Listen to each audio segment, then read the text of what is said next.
Derecho Penal, parte general, sexta edición revisada y puesta al día.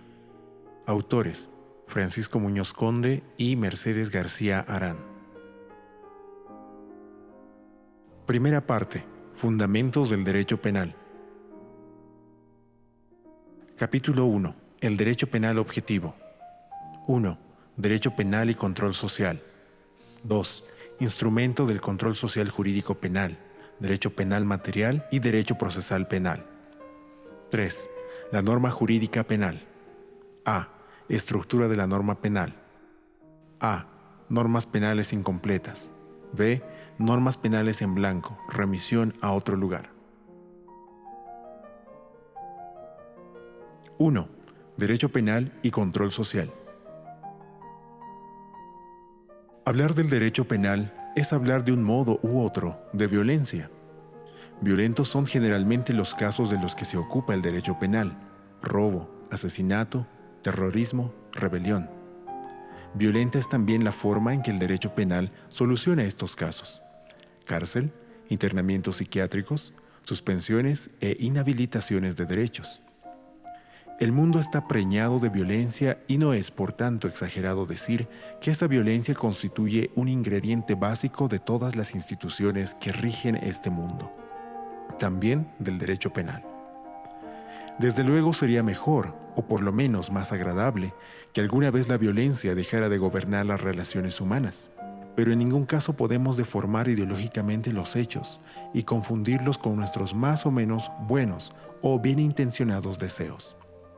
La violencia está ahí, a la vista de todos y practicada por todos, por los que delinquen y por los que definen y sancionan la delincuencia, por el individuo y por el Estado, por los pobres y por los ricos.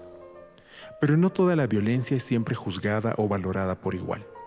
Ciertamente no es lo mismo matar para comer que matar para que otros no coman.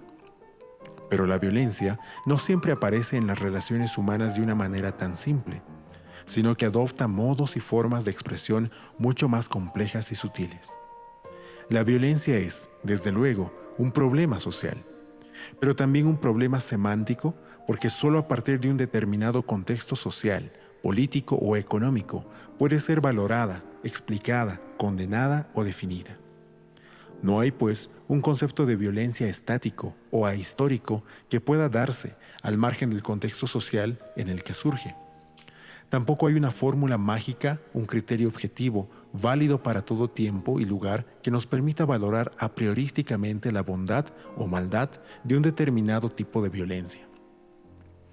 ¿Cuántos terroristas y criminales de guerra de ayer no son hoy personas respetables e incluso aparecen rodeados con la aureola del héroe? ¿Cuántas personas respetables y héroes de hoy no pueden ser considerados terroristas y criminales mañana?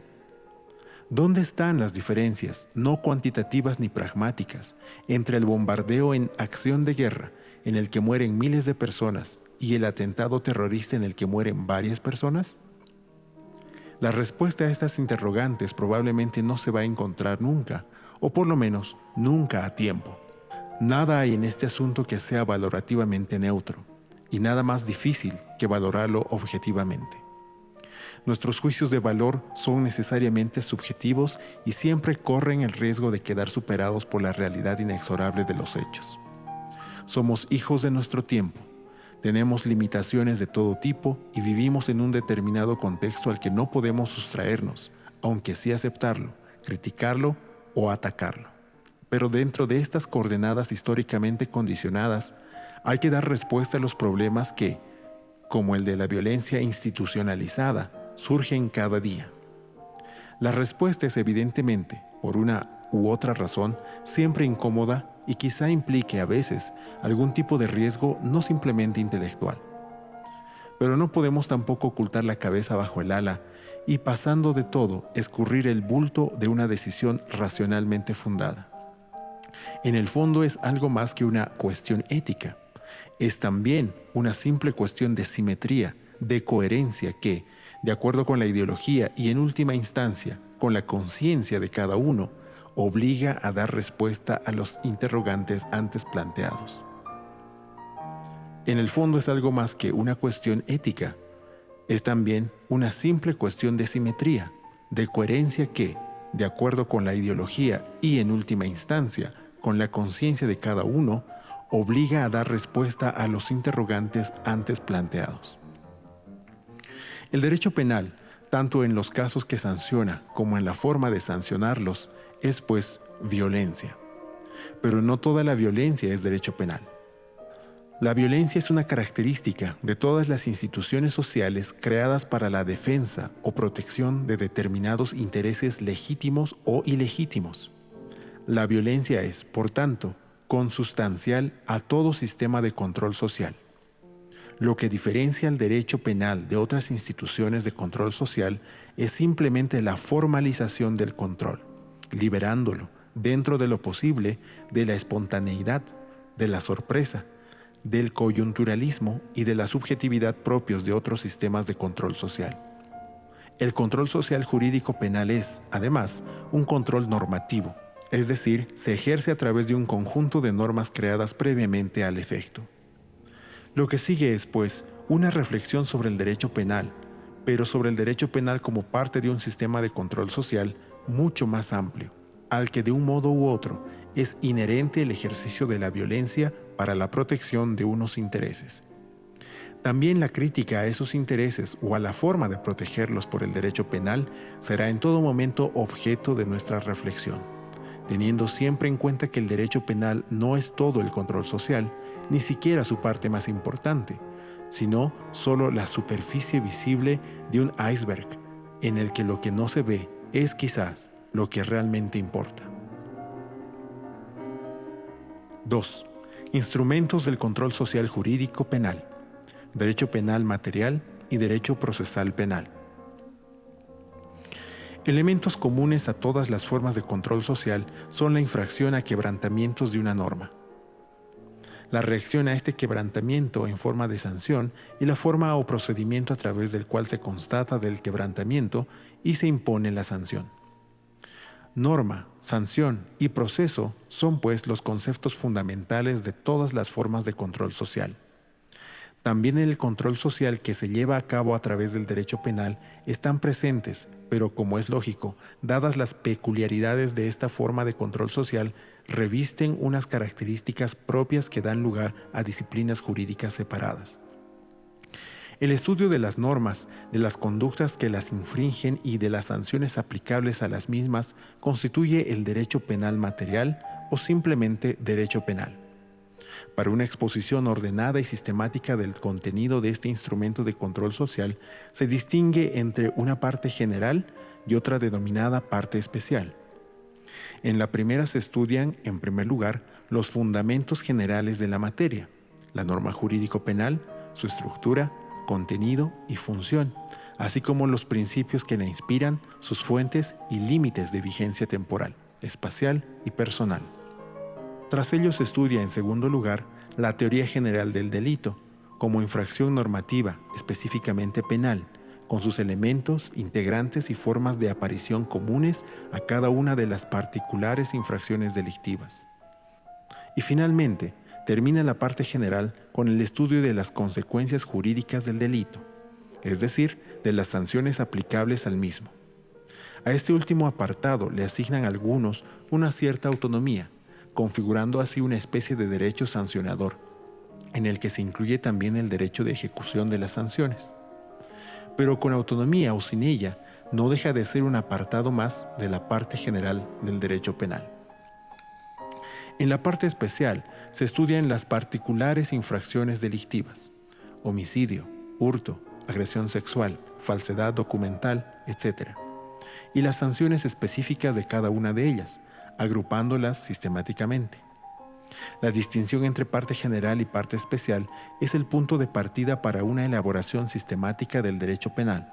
También el Código Penal responde a esta sistemática al incluir en su título preliminar las garantías penales, en su libro primero las disposiciones generales sobre los delitos y las faltas, las personas responsables, las penas, medidas de seguridad, y en sus libros segundo y tercero los delitos y sus penas, y las faltas y sus penas respectivamente. A esta clasificación corresponden, en los planes de estudios vigentes, en las facultades de Derecho, 2 cursos académicos completos que se dedican respectivamente al estudio de la parte general y de la parte especial del derecho penal. Si bien de estas se segregan a veces algunas materias específicas como el derecho penal económico o el derecho penal medioambiental, que también suelen ser objeto de estudio en facultades no jurídicas, ciencias económicas y empresariales, ciencias medioambientales, etc. Por otra parte, la forma en la que constata la comisión de una infracción normativa penal, en el caso concreto, y se imponen sanciones aplicables a la misma, constituye el proceso penal. A su estudio se dedica el derecho procesal penal. La relación entre este y el derecho penal es tan estrecha que no puede concebirse el uno sin el otro. El derecho procesal penal sirve para la realización del derecho penal en realidad. Sin él, el derecho penal sería un simple objeto decorativo sin eficacia alguna. Pero también el derecho procesal penal necesita que el derecho penal le suministre el objeto que tiene que investigar y las consecuencias sancionatorias que tiene que imponer. La forma en que el derecho procesal penal tiene que llevar a cabo esa tarea investigadora y decisoria es, sin embargo, autónoma y no viene prejuzgada por el derecho penal. Por eso, a pesar de su interrelación, cada uno conserva su autonomía científica y académica. Incluso a nivel legislativo se diferencian los cuerpos legales en los que principalmente se contienen ambas disciplinas, el derecho penal en el Código Penal y algunas leyes penales especiales, el derecho procesal penal en la Ley de Enjuiciamiento Criminal. También en los planes de estudios vigentes actualmente en las facultades de Derecho, el derecho procesal penal se configura como asignatura o área de conocimiento específica e independiente del derecho penal, si bien vinculado al derecho procesal civil, con el que tiene poco en común.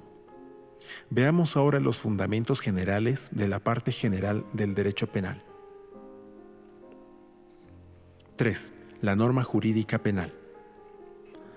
Tradicionalmente se define el derecho penal objetivo como un conjunto de normas jurídicas que asocian a la realización de un delito como presupuesto, la aplicación de penas y o medidas de seguridad como principales consecuencias jurídicas. Pero, ¿qué se entiende por norma jurídica penal o simplemente por norma penal? Norma es toda regulación de conductas humanas en relación con la convivencia. La norma tiene por base la conducta humana que pretende regular y su misión es la de posibilitar la convivencia entre las distintas personas que componen la sociedad. La persona no puede vivir aislada en sí misma. Para alcanzar sus fines y satisfacer sus necesidades, precisa de la comunicación con otras personas y de su auxilio. En una palabra, la existencia de ego supone necesariamente la de alter, es decir, la existencia humana supone siempre la coexistencia o convivencia. Pero esta convivencia no es ni mucho menos idílica, sino conflictiva. Es el resultado de un proceso dialéctico en el que el individuo renuncia a sus impulsos egoístas a cambio de que la comunidad, con los demás, le posibilite un mejor desarrollo de su personalidad y los medios necesarios para su supervivencia. Para regular la convivencia entre las personas, se establecen normas vinculantes que deben ser respetadas por esas personas en tanto son miembros de la comunidad. El acatamiento de estas normas es una condición indispensable para la convivencia. Como destacó Freud, frente al principio del placer, que impulsa a la persona a satisfacer por encima de todos sus instintos, existe el principio de la realidad, representado por las normas que los demás imponen, que obliga al individuo a sacrificar o limitar esos instintos y a tener en cuenta a los demás. La regulación de la convivencia supone por consiguiente un proceso de comunicación o interacción entre los miembros de una comunidad que se consuma a través de una relación estructural que en sociología moderna se denomina con el nombre de expectativa. Cualquiera puede esperar de mí que me comporte conforme a una norma y lo mismo puedo esperar yo de los demás. La convivencia se regula, por tanto, a través de un sistema de expectativas que se deriva de una norma o conjunto de normas. Pero estas expectativas corren el peligro de que no se cumplan.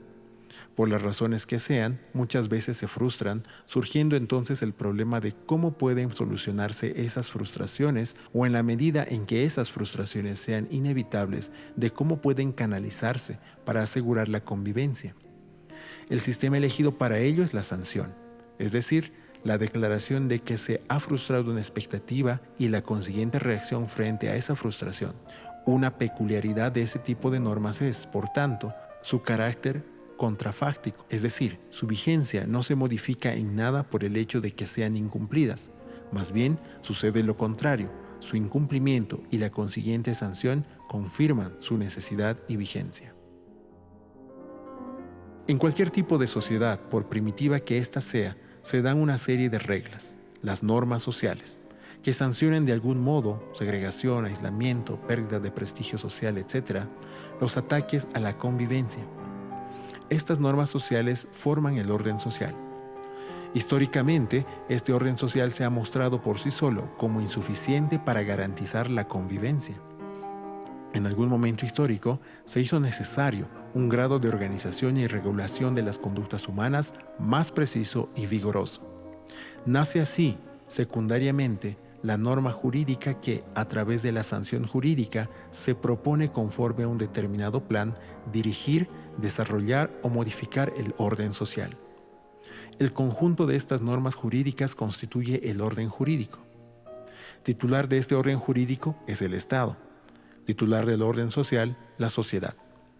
Tanto el orden social como el jurídico se presentan como un medio de reprensión del individuo y por tanto un medio violento justificado solo en tanto sea un medio necesario para posibilitar la convivencia. El orden jurídico y el Estado no son, por consiguiente, más que el reflejo o superestructura de un determinado orden social incapaz por sí mismo de regular la convivencia de un modo organizado y pacífico. En la medida en que el orden social fuera autosuficiente, podría prescindirse del orden jurídico y del Estado. Hoy por hoy debe aceptarse, sin embargo, el orden jurídico, garantizado por el Estado, como un instrumento imprescindible para regular la convivencia en sus aspectos más importantes. Una parte de las normas que forman el orden jurídico se refiere a las conductas que más gravemente atacan a la convivencia humana, tal como es regulada por el orden jurídico y que por eso mismo son sancionadas con el medio más duro y eficaz que dispone el aparato represivo del poder estatal, la pena. La norma jurídico penal constituye también un sistema de expectativas.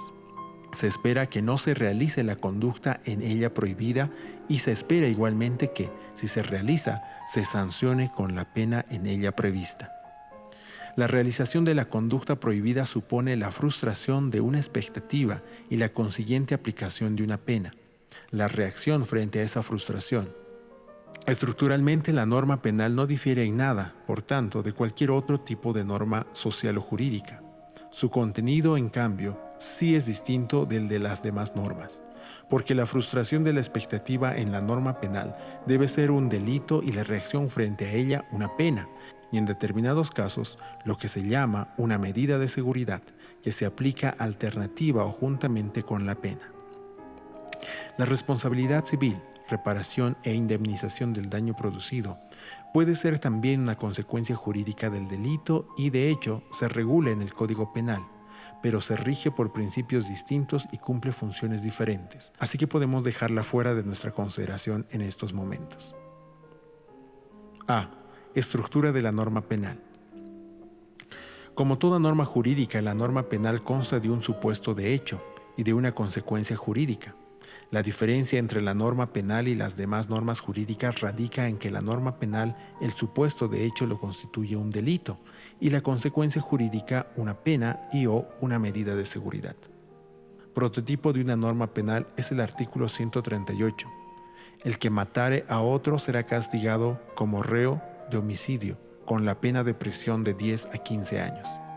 Se trata de una norma penal completa, porque en ella se describe claramente el supuesto de hecho, matar a otro, y la consecuencia jurídica, la pena de prisión de 10 a 15 años.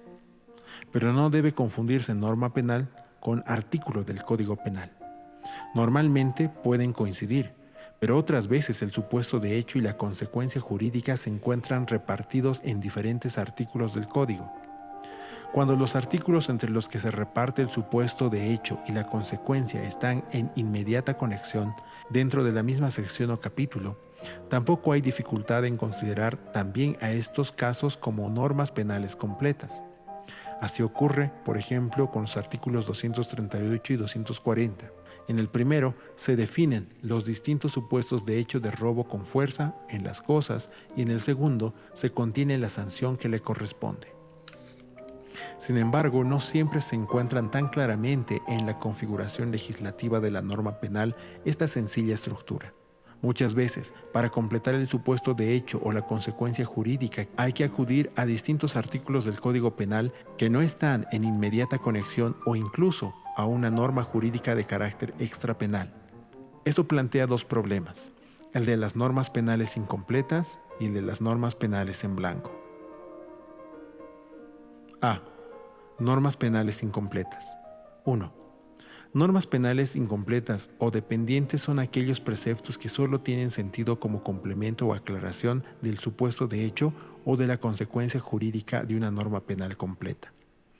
Ejemplo de este tipo de normas son el artículo 20 relativo a las causas de exclusión de la responsabilidad criminal o el artículo 36 que refiere a la duración de la pena de prisión.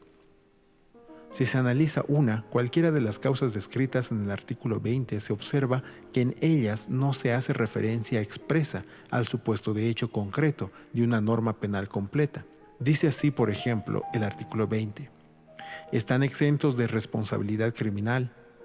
Cuarto, el que sobre en defensa de la persona o derechos propios o ajenos. Solo si se pone en relación este precepto con algunos de los supuestos de hecho recogidos en la parte especial, libro segundo del Código, se puede saber qué es lo que quiere decir. Y es que si, por ejemplo, un imaginario artículo 138 estuviera redactado de la siguiente forma: el que matare a otro será castigado como reo de homicidio siempre que no obre en defensa de la persona o derechos propios o ajenos, con la pena de prisión de 10 a 15 años. Inmediatamente se advertiría que el hecho de obrar con legítima defensa es un complemento o aclaración del supuesto de hecho, pero no el supuesto de hecho mismo. Como este sencillo ejemplo señala, las causas recogidas en el artículo 20 solo tienen sentido si se ponen en relación con alguno de los supuestos recogidos en el libro segundo del Código Penal. La anomalía o alteración psíquica, la intoxicación plena, el estado de necesidad, etc., son por consiguiente partes de la descripción del supuesto de hecho y como tal pertenecen también a la norma, pero no son normas en sí mismas. El mismo carácter tienen aquellos preceptos que sirven para aclarar el ámbito o extensión de la consecuencia jurídica. Así, por ejemplo, dice el artículo 55. La pena de prisión igual o superior a 10 años llevará consigo la inhabilitación absoluta durante el tiempo de la condena. Una tal declaración solo tiene sentido si se la relaciona con la consecuencia jurídica de algún supuesto de hecho del libro segundo del Código Penal. Por ejemplo, con el referido artículo 138. El que matare a otro será castigado como reo de homicidio con la pena de prisión de 10 a 15 años. Ahora ya se sabe cuál es el alcance de la declaración del artículo 55. No es más que la clave que permite averiguar por qué, cuando la duración de la pena de prisión que se impone al homicida es igual o superior a 10 años, esta pena implica además la inhabilitación absoluta, una pena privativa de derechos, artículo 40, que se impone como accesoria de la pena de prisión igual o superior a 10 años, aunque no esté especialmente prevista para el correspondiente delito. Esta disposición es, por tanto, también un elemento de la norma penal que sirve para completar la consecuencia jurídica. 2. ¿Cuál es el fundamento de este tipo de preceptos? No es ninguno sustantivo, sino una mera razón de técnica y economía legislativa. El legislador no tiene que ir repitiendo a cada instante que el menor de 18 años está exento de responsabilidad criminal, que el cómplice será castigado con una pena inmediatamente inferior en grado a la señalada al autor, que la tentativa será castigada con una pena inferior en 1 o 2 grados a la señalada por el delito consumado, etc.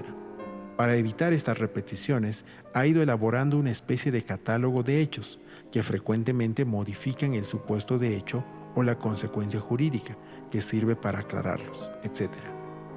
Se ha formado así la llamada parte general del derecho penal, que en el Código Penal se encuentra fundamentalmente en el libro primero. Puede decirse, por tanto, que los preceptos contenidos en el libro primero del Código Penal son normas penales incompletas. Aunque la cuestión puede parecer puramente teórica, como veremos más adelante, es importante destacar ya que el supuesto de hecho de una norma penal es siempre un delito y no las circunstancias, objetivas o subjetivas, que inciden en la imposición, determinación o elección de una consecuencia jurídica. Así, por ejemplo, la imposición de una medida de seguridad, por ejemplo, internamiento psiquiátrico, solo es aplicable al enfermo mental en cuanto ha cometido un delito. En realidad, el nombre de norma le viene un poco ancho a este tipo de preceptos, ya que desde el comienzo, en que no contienen un supuesto de hecho y una consecuencia jurídica, no pueden considerarse como tales normas en sentido propio. Se trata más bien de fragmentos de normas, pues al completar el supuesto de hecho, la consecuencia que integran la norma, forman también parte de esta. No es, por tanto, muy afortunado el nombre de una norma penal incompleta, porque puede llevar a confusiones, pero tiene la ventaja de ser lo suficientemente expresivo para mostrar cuál es la esencia de esos fragmentos de norma. Algunos autores prefieren utilizar el término disposiciones para denominarlas, pero ni idiomáticamente es más afortunado que el aquí empleado, ni es tan gráfico. Entre las normas penales incompletas suele incluirse otro procedimiento legislativo, usado a veces en el Código Penal, en el que, para establecer la pena correspondiente a un determinado supuesto de hecho, el legislador se remite a la pena fijada para un supuesto de hecho distinto. Ejemplo típico de este procedimiento es el artículo 252, en el que se castiga el delito de apropiación indebida con las penas señaladas en los artículos 249 o 250 para el delito de estafa. Sin embargo, aquí más que de técnica legislativa, se puede hablar de pereza legislativa. El artículo 252 sigue siendo una norma penal completa, ya que en él se contiene la consecuencia jurídica, pero para saber cuál es esta, hay que acudir a otro artículo del Código. El procedimiento en sí no tendría mayor trascendencia, aunque encierra el peligro de borrar las diferencias valorativas entre un delito u otro, ya que al juez le da lo mismo la calificación por uno o por otro delito, en casos de dificultad de diferenciación del supuesto de hecho, porque al fin y al cabo la consecuencia jurídica, la pena, es la misma. B. Normas penales en blanco, remisión a otro lugar. 1. Se entiende por norma penal en blanco aquella cuyo supuesto de hecho se configura por remisión a una norma de carácter no penal. Suele utilizarse esta técnica de descripción del supuesto de hecho de la norma penal cuando la conducta que constituye el supuesto de hecho de la norma penal en blanco está estrechamente relacionada con otras ramas del ordenamiento jurídico de finalidades y alcance diferentes a los de la norma penal.